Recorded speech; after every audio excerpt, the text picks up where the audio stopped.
Bukas na lang ulit sigaan.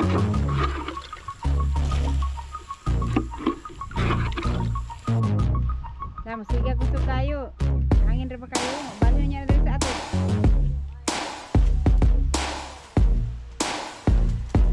What's up guys? Ang sobrang hangin na naman ngayon dito sa lote. Kahit sa bahay po sobrang mahangin. Dumalaw lang kami dito para i-check kung dumating na yung order ko kay Nunoy para makapag-umpisang mag-flooring. So, ayan yung bubong, bumalik ulit yung iba naka ano na naman. Kanina sabi ni mama kasi naglinis sila dito sa lote. Hinangin na naman daw yan, bumaliktad yung iba tapos na baliktad yung hangin, bumalik ulit. So, sa ano po, baka this week bibili kami ng net para malagyan na siya ng net. Papaakyat ko na lang yan dyan at patalian ng net baka sa Webes siguro or Webes siguro mga Webes kasi walang ano bak may oras. So anyway, kaya ang gagawin namin at walang semento kasi dito sa baba, kala namin meron kaya bibili na lang sa palengke. Kaya bukas na lang mag flooring si Buyog dito kasi may buhangin na pero yung semento wala pa, hapon na. Mag-aalas 2 na. Bibili sana kami dyan sa baba kila madam pero naubusan daw ng semento kaya uwi na lang kami sa bahay at bibili na lang si Buyog sa palengke. Ayan, eto palang stove ni Buyog, kailangan siyang basain araw-araw kasi sobrang direct sunlight talaga siya para hindi daw mag-crack. Kaya ayan, babasain na niya araw-araw ng ilang araw hanggang ma-season siya. Siguro ano, mga 1 week pwede na. So, ayan, para kuminis daw kailangan din niyang niliha niya. So yun, nakaliha at kailangan hindi siya yung mabigla sa init, mabiglang matuyo para hindi siya mag-crack.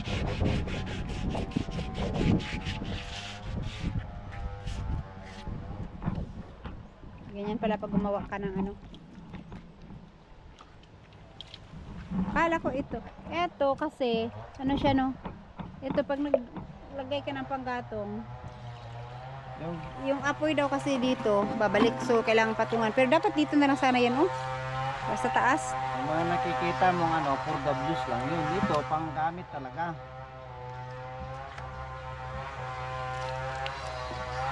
Hindi ito for W's. Pag wala to, ang apoy mo dito lalabas. Kasi walang ano dun. Walang singawan. Walang singawan. Diyan naman lalabas sa ano? Sa ihawan. So yung gagawin namin ay maglinis na lang din dito para bukas ready na yung mga ano gagamitin. Eto katagalan ano din to, mauubos. Hala, nagsilaob nitong pikas be. Ang hangin pa naman.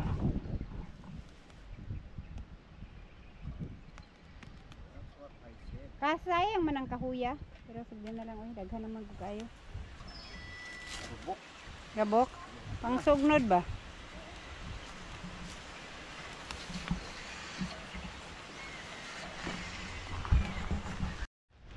Tama, sige gusto kayo.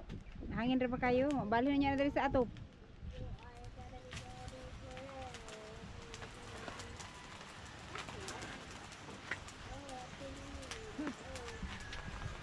Ang linis na ng ano dito. Hindi siya maputi kasi mainit eh. Ewan ko lang. Ay, hindi yan magiging maputi kung walang dadaan na mga gulong dyan. Kahit natag-ulan. Yung sa road right of way kasi doon sa yung sa main, palaging nadadaanan ng mga sasakyan kaya lumalalim yung iba. Itong dito sa amin, hindi pa naman kasi ito malinis, mayroon pa nakaharang. Kaya kami pa lang yung dumadaan dito, kaya hindi siya ano, hindi siya naglubak-lubak. Yes. Papa. Yes. Papa. Yes. Papa. Yes. Hi. Matulog. Na, baon nagkaon kag chocolate.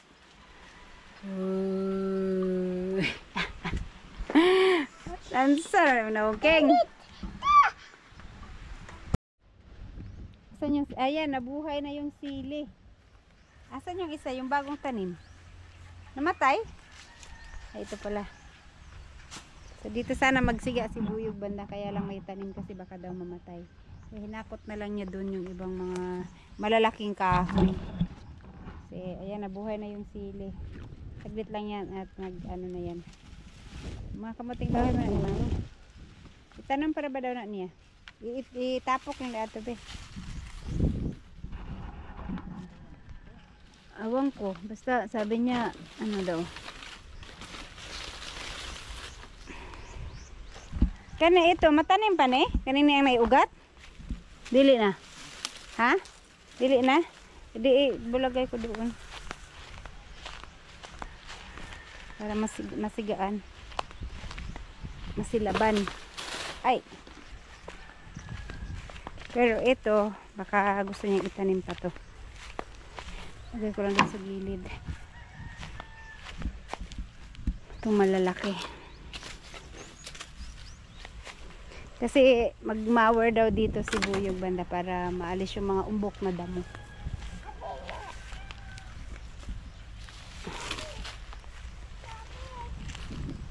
Yeah.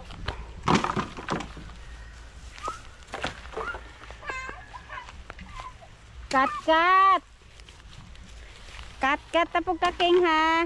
Yung gusto magtanim dyan ng kamanting. Dali lang kasi King Kong.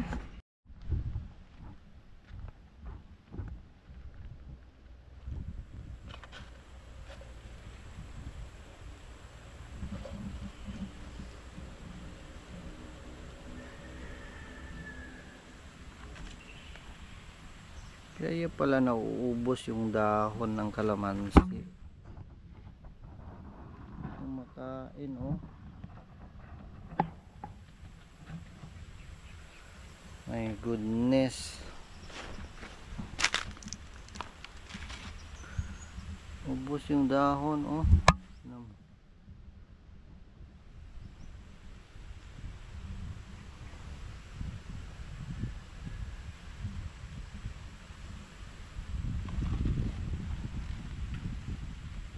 Ayan yung isa oh. Nahulog na sa kabusugan.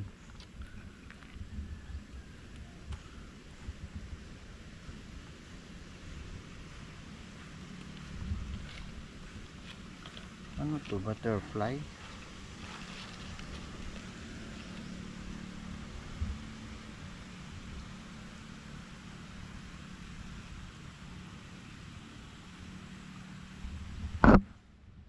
Dalawa pa sila.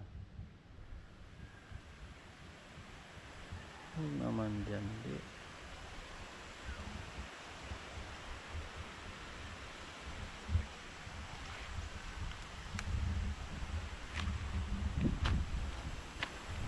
Namatay yung kalamansi ko eh.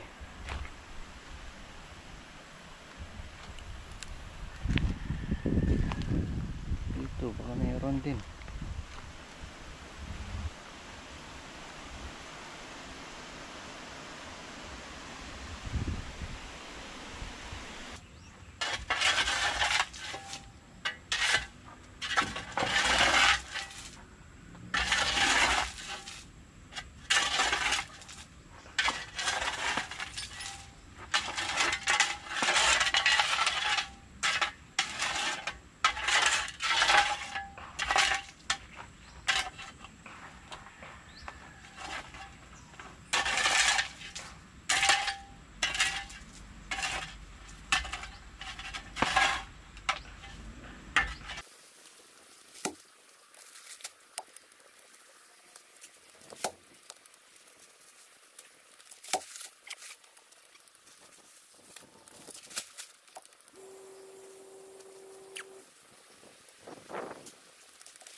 Time check, alas 5:10. Kailangan nang umuwi itong apoy.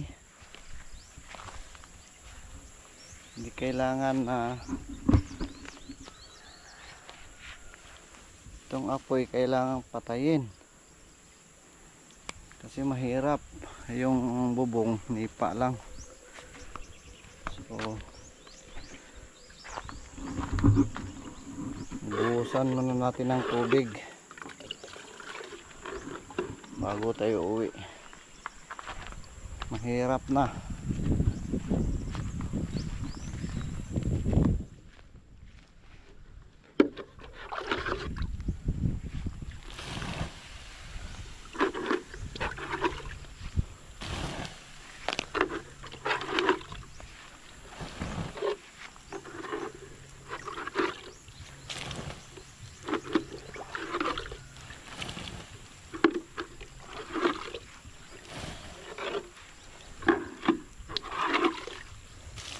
Bukas na lang ulit sigaan to.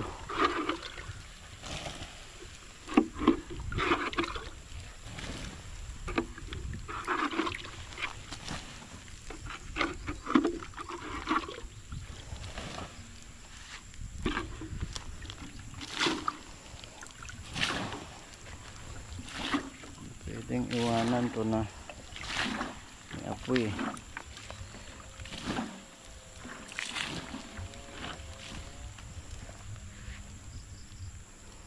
Kulang pa. Give pa tayo dun sa balon ni Kabungot.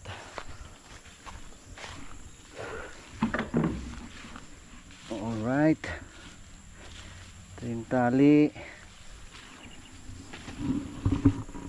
Tali muna natin to.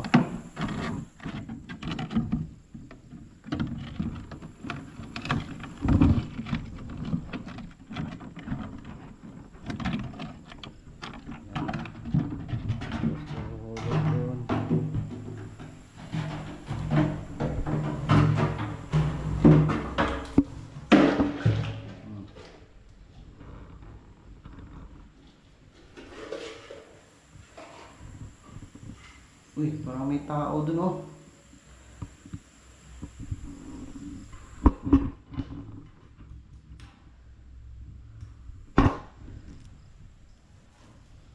May tiyanak. Wala.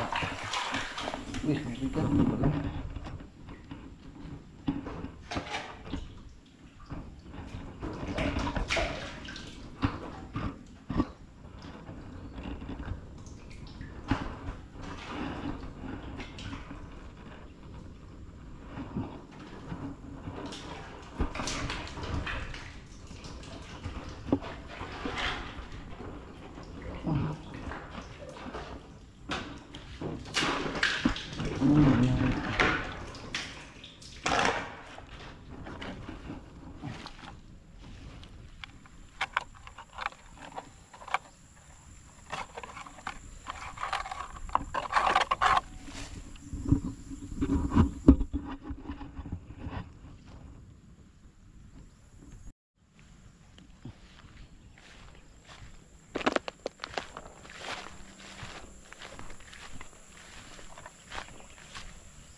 Kailangan siguraduhin natin walang apoy. Mamaya kakaapoy ito ulit.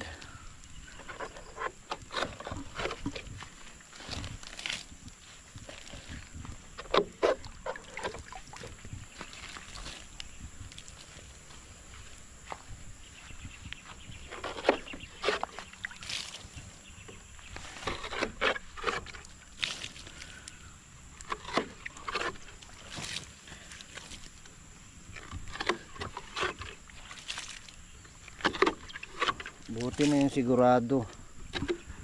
Ang lapit lang kasi sa ano, kubo. Ito. Pag lumipad yung ano, kahit maliit lang na ano dyan, siguradong liliyab yan. So, ito yung tuyo, yung nipa. Kaya di pwedeng mag-iwan ng apoy.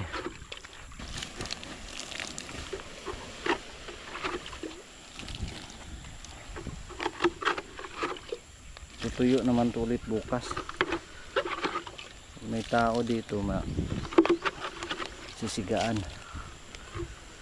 Huwag lang iwanan na walang tao. Ay, mahirap. Okay.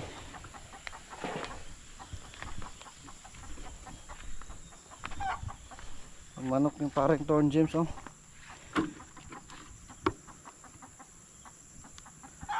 Saan na siya na. Ayun, oh, hinahabol ng aso. Hey! Shh!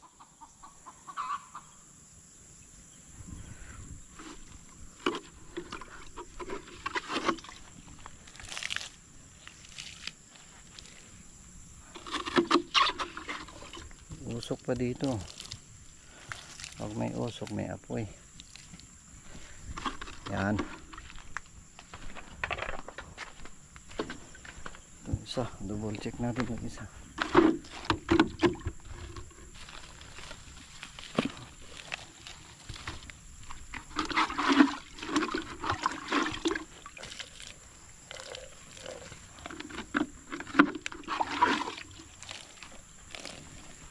Okay,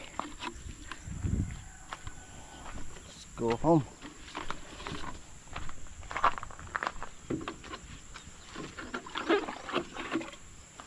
Ito kailangan basahin din para hindi mabigla yung pagkatuyo.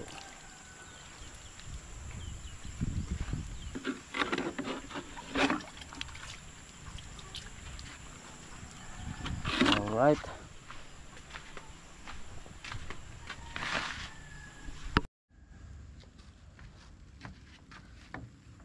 May alugbati dito. Hiningi ko dun sa tanim ni Nonoy at saka Marilo. Noy, yung alugbati mo, kumuha ako ng konti. Magsasabaw ako ng isda bukas. Walang tao eh. Bigyan ko na lang si Nonoy pag magkita kami. Salamat, Noy.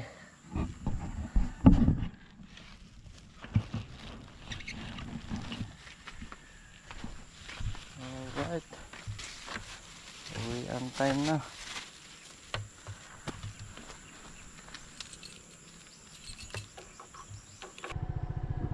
May bagong kapitbahay si Jokes, oh. Ayan, may bantay po si Blackie.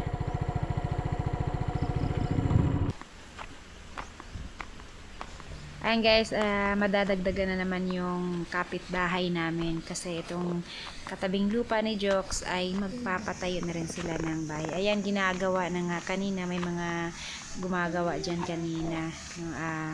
Maliit lang siya, 100 na square meters. So, yung tatayuan na nila ng bahay. Kaya, kalaunan talaga dadami na yung mga magpapatayo dito ng bahay.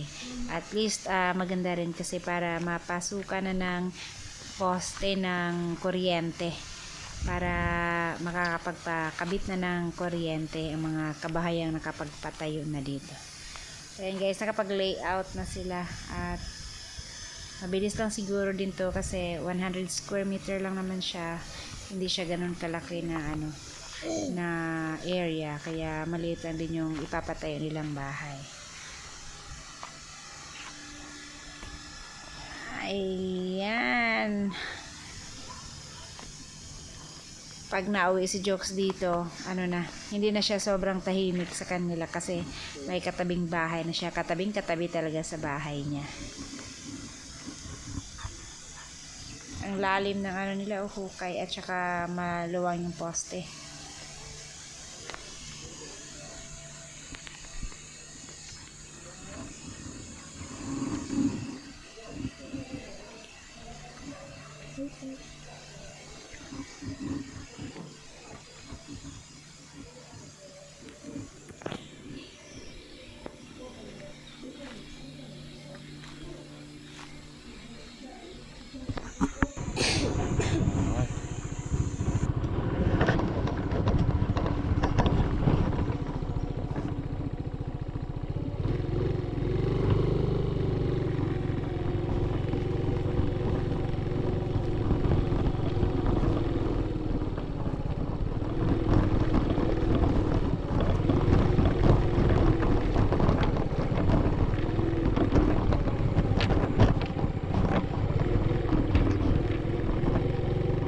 Lubak yung daan.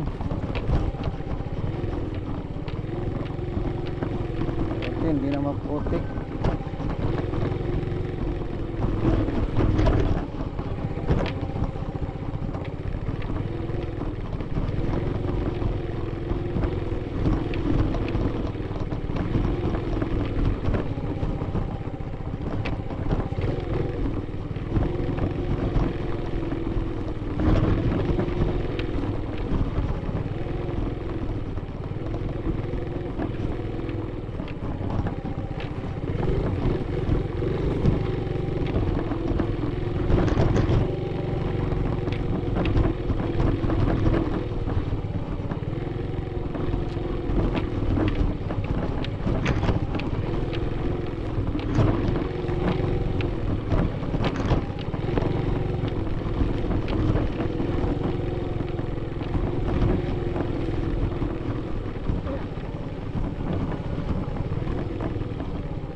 Ha?